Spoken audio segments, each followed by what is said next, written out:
Hello student. नाम डिगेश्वरी देवांगन, पद अतिथि व्याख्याता, विभाग वाणिज्य विभाग, महाविद्यालय शासकीय घनश्याम सिंह गुप्त महाविद्यालय बालोद। विषय विज्ञापन एवं विक्रय प्रबंध, यूनिट 3, पेपर 3। टॉपिक है एडवर्टाइजिंग इफेक्टिवनेस, विज्ञापन प्रभावोत्पादकता, पार्ट है 7।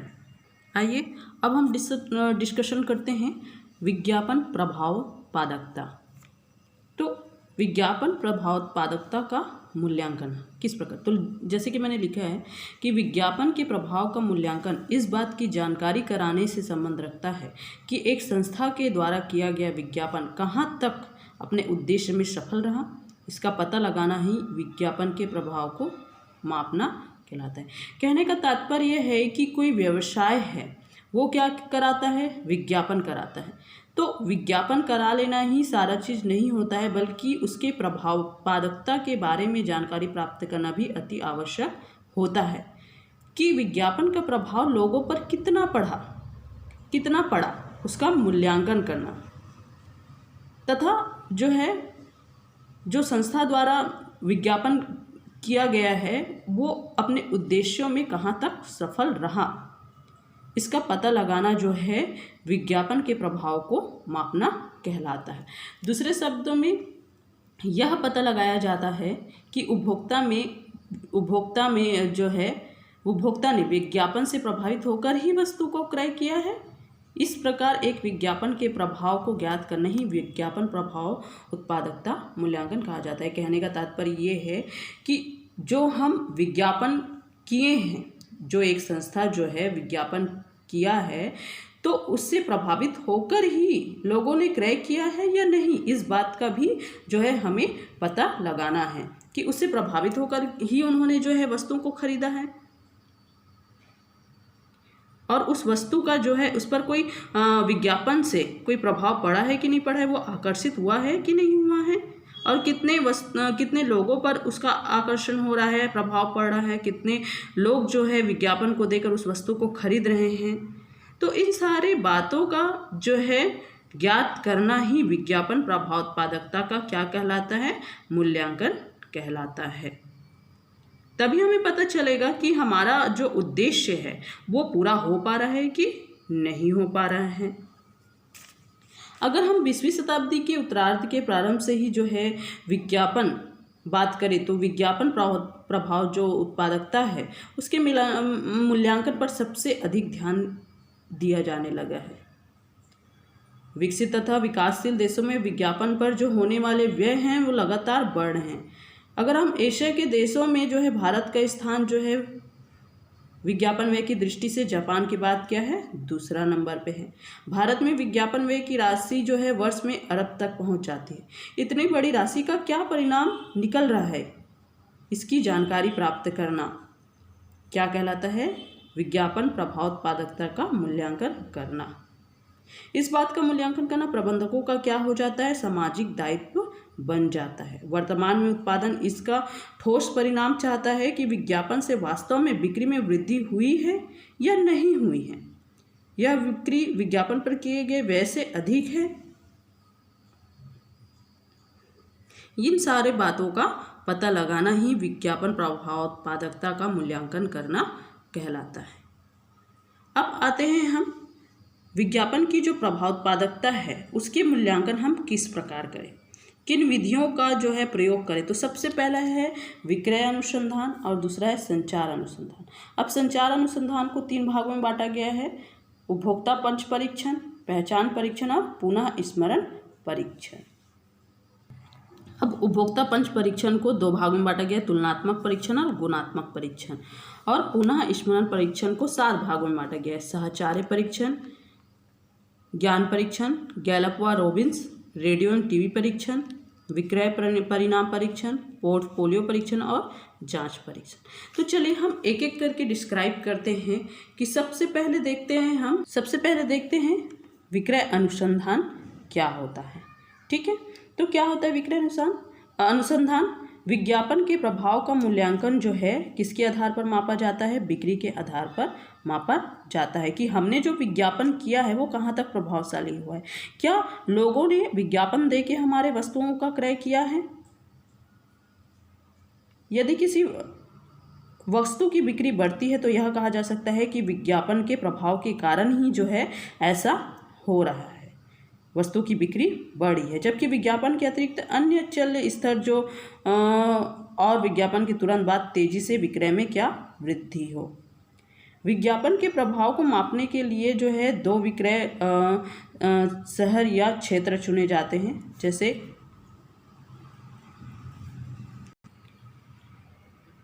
जैसे परीक्षण शहर एवं नियंत्रण शहर, जिसे जो है क्या कहा जाता है? परीक्षण शहर और नियंत्रण। अब परीक्षण शहर वह शहर होता है जहां विज्ञापन किया जाता है तथा नियंत्रण शहर वह होता है जहां विज्ञापन नहीं किया जाता। यह मानकर चले कि दोनों क्षेत्रों में वस्तु का विज्ञापन करने से वस्तु की विक्रय की मात्रा क्या होती है? समान होती है। यदि हम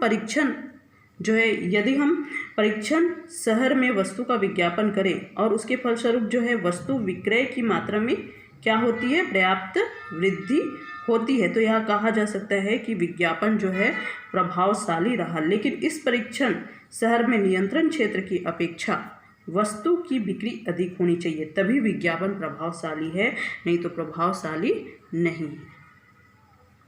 तो आइए अब समझ लेते हैं संचार अनुसंधान कि संचार अनुसंधान जो है क्या होता है। तो संचार अनुसंधान जो है किसी विज्ञापन कार्यक्रम को प्रभावोत्पादकता जो है 2 प्रकार से मापी जाती है। एक तो है विज्ञापन प्रति को विज्ञापन माध्यम को भेजने से पूर्व मापना कि क्या वह विज्ञापन प्रभावकारी होगा, इसको पूर्व परीक्षण कहते हैं। दूसरे शब्दों में विज्ञापन जनता तक पहुंच जाता है तब उसकी प्रभाव उत्पादकता आंकी जाती है, इसको विज्ञापन के बाद परीक्षण कहते हैं। अब संचार के परीक्षण को 3 भागों में बांटा गया है, जैसे कि है उपभोक्ता पंच परीक्षण, पहचान परीक्षण और पुनः स्मरण परीक्षण। अब उपभोक्ता जो परीक्षण है वो क्या होता है? इसे जो है पूर्व परीक्षण विधि भी कहा जाता है। इस तरीके में जो है उपभोक्ता को विज्ञापन प्रति दिखाई जाती है, फिर विज्ञापन के प्रति अपनी प्रतिक्रिया व्यक्त करने को कहा जाता है। साथ ही उससे पूछा जाता है कि विज्ञापन से ग्राहक में वस्तु क्रय करने की भावना जागृत हुई है या नहीं हुई है। दूसरा है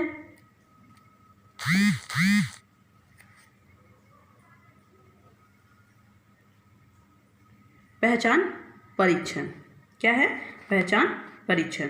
अब पहचान परीक्षण जो है विज्ञापन के उस परीक्षण को कहते हैं जिसमें विधि के अंतर्गत जो है पत्र पत्रिकाओं के द्वारा उपभोक्ता को क्या दिखाया जाता है? विज्ञापन दिखाया जाता है और बाद में उनसे पूछा जाता है क्या उन्होंने ऐसा विज्ञापन कहीं देखा है। यदि इसका उत्तर हाँ है तो यह माना जाता है कि विज्ञापन प्रभावकारी रहा है। तीसरा है पुनः स्मरण परीक्षण। यह विधि विज्ञापन के बाद परीक्षण विधि से संबंधित है। इस विधि में उत्तर देने वाले व्यक्तियों को विज्ञापन नहीं दिखाया जाता है, लेकिन प्रश्न जरूर पूछा जाता है कि उन्होंने कपड़े धोने के साबुन, अगर हम एग्जाम्पल की बात करें तो उन्होंने कपड़े धोने के साबुन के संबंध में इन दिनों में कौन सा विज्ञापन देखा है, अथवा क्या आपको सर दर्द भगाने वाली दवाइयों का विज्ञापन याद है। यदि यह प्रश्नों का उत्तर हाँ में आता है तो समझा जाता है कि जो विज्ञापन है वो प्रभावशाली रहा है, तो इसे पुनः स्मरण परीक्षण कहते हैं। चलिए, अब जैसा कि उपभोक्ता पंच परीक्षण को 2 भागों में बांटा गया है, तुलनात्मक परीक्षण और गुणात्मक परीक्षण। क्या होता है तुलनात्मक परीक्षण? इसमें उपभोक्ता पंचों को प्रस्तावित विज्ञापन प्रतियां दी जाती है और उनसे दोनों में जो अच्छी है उसको क्या करने के लिए कहा जाता है? चुनने के लिए कहा जाता है। इसके बाद फिर उन दोनों में से एक तथा एक नई प्रति की तुलना करके उसमें से सबसे अच्छी प्रति को चुनने को कहा जाता है। यह क्रम जो है बराबर चलता रहता है और तब तक चलता है जब तक प्रतियों की तुलना जो है अन्य दूसरे प्रतियों से ना की जाए। जो विज्ञापन प्रति सबसे अधिक बार पसंद आए वही सबसे महत्वपूर्ण और सबसे अच्छी समझी जाती है। अब है गुणात्मक परीक्षण।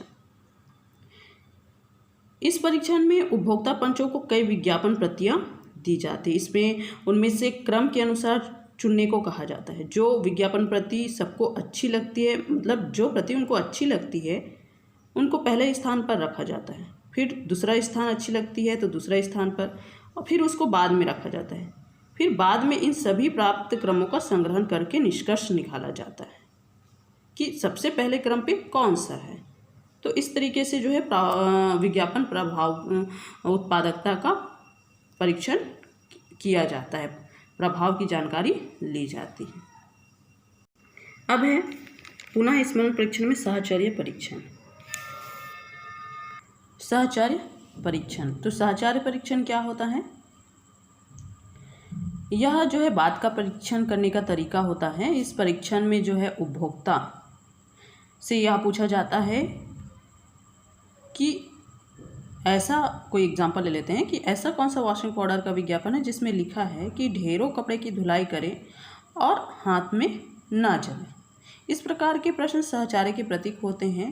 एक और तो वस्तु होती है तो और दूसरी ओर वस्तु का नारा, तीसरा और वस्तु का ब्रांड होता है। जितने अधिक उत्तर देने वाले वॉशिंग पाउडर का सही नाम बतला देते हैं उतना ही वह विज्ञापन प्रभावी होता है। फिर ज्ञान परीक्षण। इस परीक्षण विधि में उत्तर देने वाले के कई प्रकार से उसे प्रश्न किए जाते हैं जिससे यह मालूम हो सके कि क्या ग्राहकों को विज्ञापित वस्तु की जानकारी है। जैसे क्या आपने कभी विमल शूटिंग का नाम सुना है, तो क्या आपने शिल्पा बिंदी का नाम सुना है। ये इस टाइप का जो है विज्ञापन है, उनके ज्ञान का परीक्षण किया जाता है। गैलप व रॉबिन्स जो है परीक्षण, रेडियो एवं टीवी परीक्षण, विक्रय परिणाम परीक्षण, पोर्टफोलियो परीक्षण और जांच परीक्षण, ये सारे जो है पुनः स्मरण परीक्षण कहलाता है। अब हम डिस्कशन करेंगे इसके महत्व के बारे में। तो क्या है विज्ञापन प्रभाव उत्पादकता के महत्व। तो इसका पहला महत्व है विज्ञापन साधनों की तुलनात्मक उपयोगिता का अध्ययन करने के लिए यह महत्व है। विज्ञापन व्यय को न्यायोचित ठहराने के लिए यह महत्व है। विज्ञापन कार्यक्रम पर नियंत्रण रखने के लिए यह महत्व है। फिर विज्ञापन अभियान जो है विज्ञापन संबंधी उद्देश्यों को कहाँ तक पूर्ति की है को मापने के लिए यह महत्वपूर्ण है। विज्ञापन प्रति का जो है मूल्यांकन करने के लिए यह महत्वपूर्ण है। विज्ञापन का परिपक्वता स्तर पर ज्ञात करने के लिए महत्व, विभिन्न बाजार क्षेत्रों की तुलना करने के लिए यह महत्व है। विज्ञापन व्ययों में अपव्यय को रोकने के लिए और भविष्य में प्रभावकारी मीडिया नियोजन और मीडिया संबद्धता के लिए विज्ञापन मूल्यांकन की आवश्यकता होती है। तो ये तो होगी जो है महत्व। अब हमें विज्ञापन की जो प्रभाव उत्पादकता है का मूल्यांकन करने में क्या क्या कठिनाई आती है ये देख लेते हैं, क्या क्या समस्याएं आती है। तो सबसे पहला तो ये है कि विज्ञापन के प्रभाव को मापना या पहचानना संभव नहीं होता है, क्योंकि विज्ञापन डाक द्वारा प्रत्यक्ष व्यापार के अतिरिक्त हम दूसरी अवस्था में भी विक्रय के लिए किसी विशेष विज्ञापन को श्रेय नहीं दे सकती, क्योंकि वस्तु के विक्रय में अकेला विज्ञापन ही कार्य नहीं करता। वस्तु का नियोजन, उसका अनुसंधान, वैयक्तिक विक्रय संवर्धन आदि तत्व है जो कार्य करते हैं, और ये सारे तत्व एक दूसरे से संबंधित होते हैं जिसको अलग अलग मापना संभव नहीं होता है। फिर दूसरा है वर्तमान बिक्री जो है वर्तमान विज्ञापन का ही प्रभाव है, यह कहना उचित नहीं है, क्योंकि वर्तमान बिक्री पहले तथा वर्तमान दोनों विज्ञापनों से प्रभावित होते हैं। इसलिए वर्तमान विज्ञापन की प्रभाव उत्पादकता को मापना असंभव है। तीसरा है प्रत्येक विज्ञापन के दो भाग होते हैं। प्रथम क्या कहा गया है, इसके अंतर्गत वस्तुओं के गुणों में विशेषताओं को शामिल किया जाता है। द्वितीय कैसे कहा गया है, इसके अंतर्गत शीर्षकों और उदाहरणों को शामिल किया जाता है। अनेक वर्षों से विज्ञापन के दूसरे भाग पर बहुत ध्यान दिया जा रहा है और प्रथम भाग पर बहुत कम ध्यान दिया जा रहा है। परिणाम स्वरूप आज के युग में विज्ञापन के प्रथम भाग की प्रभावकता को मापना बहुत कठिन हो जाता है। चौथा है कभी कभी पत्र पत्रिकाओं में यह विज्ञापन प्रकाशित होता है कि Messrs and Dinesh and company ने दिल्ली में जनता की भलाई के लिए आधुनिक अस्पताल बनवाया। ऐसे विज्ञापनों का विक्रय पर क्या प्रभाव पड़ता है, इसको मापना बहुत कठिन है, क्योंकि हम किन लोगों को जाकर पूछें कि वो अस्पताल अच्छा है, वो आपको अच्छा जो है फैसिलिटी दे रहा है कि नहीं दे रहा है, कैसे पता चलेगा। है ना, तो इसको मापना कठिन है। फिर पांचवा है, कुछ विज्ञापन ऐसे होते हैं जिनका उद्देश्य तत्काल बिक्री में वृद्धि करना नहीं होता है, जैसे साख निर्माण करने वाली संस्था की प्रतिष्ठा में वृद्धि करने आदि। इन विज्ञापनों के प्रभाव का माप भी करना कठिन होता है। विज्ञापन प्रभाव उत्पादकता मूल्यांकन के अधिकतर तरीके इस मान्यता पर आधारित होती है कि विक्रय केवल विज्ञापन द्वारा ही प्रभावित होता है, लेकिन वास्तविकता ऐसा नहीं है। विक्रय अनेक तत्वों जैसे कीमत में परिवर्तन, वस्तु के गुण में सुधार, विक्रय संवर्धन योजना आदि से प्रभावित होता है। सातवां, विज्ञापन प्रभाव उत्पादकता की विभिन्न विधियां इस मान्यता पर आधारित होती है कि जांच अवधि में दिए विज्ञापन ही विक्रय को प्रभावित करता है, जबकि वास्तविकता ऐसी नहीं है, क्योंकि भूतकाल में दिए विज्ञापन भी वर्तमान को क्या करती है, प्रभावित करती है। फिर नेक्स्ट है, विज्ञापन प्रभाव उत्पादकता की अधिकतर विधियां यह बताती है कि विज्ञापन प्रभावी है अथवा नहीं है, परंतु ये विधियां यह नहीं बता पाती है कि विज्ञापन प्रति में क्या कुछ और शामिल किया जाना है जिससे विज्ञापन अधिक प्रभावी बन सके। फिर है, विभिन्न विशेषज्ञों ने विज्ञापन प्रभाव उत्पादकता को मापने के लिए बहुत सारे तरीके बताए हैं। इनमें से कोई भी तरीका ऐसा नहीं है जो सर्वमान्य हो, क्योंकि हम विज्ञापन पर क्या प्रभाव पड़ा क्या नहीं पड़ा इसको हम माप ही नहीं सकते हैं, बहुत ही कठिन है। अब जैसे विक्रय में वृद्धि, मनोरंजक हास्यप्रद, स्मरणीय, प्रेरक, अब इनको कैसे जान पाएंगे कि किस पर क्या प्रभाव पड़ा है। विज्ञापन किसी एक आधार प्रभावी हो और अन्य प्रभावी ना लगे, अतः सर्वमान्य आधार पर ना होने के कारण प्रभाव उत्पादकता का मूल्यांकन कठिन हो जाता है। अब विज्ञापन प्रभाव उत्पादकता मूल्यांकन के लगभग सभी तरीके सैंपलिंग पर आधारित होते हैं। सैंपलिंग के लिए कुछ व्यक्ति एक समूह में से चुने जाते हैं, क्योंकि इतनी ज़्यादा जनसंख्या है, तो हम हर जगह जाके उसके फैशन, रुचि, उनकी डिमांड के बारे में पता नहीं लगा सकते, है ना। एक सैंपलिंग टेस्ट करना पड़ता है, सैंपलिंग तैयार करना होता है। कुछ व्यक्ति एक समूह में चुन लिया जाता है, कुछ बाजार क्षेत्र में एक बाजार के रूप में चुन लिया जाता है। इस प्रकार से चुनाव में भी बहुत सारी कठिनाई होती है। जैसे ऐसा संभव है कि चुना हुआ सैंपल पूरे समूह का प्रतिनिधित्व ना करे। सैंपल का आकार छोटा होने के कारण परिणाम गलत निकल सकता है। सैंपल इकाई का चुनाव पक्षपातपूर्ण हो सकता है। जांच क्षेत्र एवं नियंत्रण क्षेत्र की आर्थिक एवं जनानिकीय विशेषताएं अलग अलग हो सकती है। तो सैंपलिंग भी एक सही मार्गदर्शन नहीं कर सकता कि हम विज्ञापन को क्या कर सके, विज्ञापन प्रभाव उत्पादकता है उसको हम माप सकें, क्योंकि इसमें बहुत सारी चीज़ें रहती हैं। जैसे कि एक समूह रहता है। अब एक समूह इतने बड़े, है ना, विस्तृत रूप को उसका प्रतिनिधित्व नहीं कर सकता।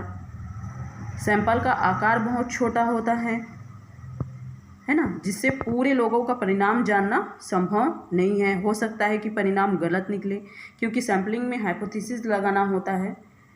हो सकता है हमारा हाइपोथेसिस वो गलत हो जाए। हमने सैंपलिंग के लिए जो यूनिट चुना है वो उसके पक्षपात पूर्ण हो, ये सारा चीज़ देखा जाता है। Thank you.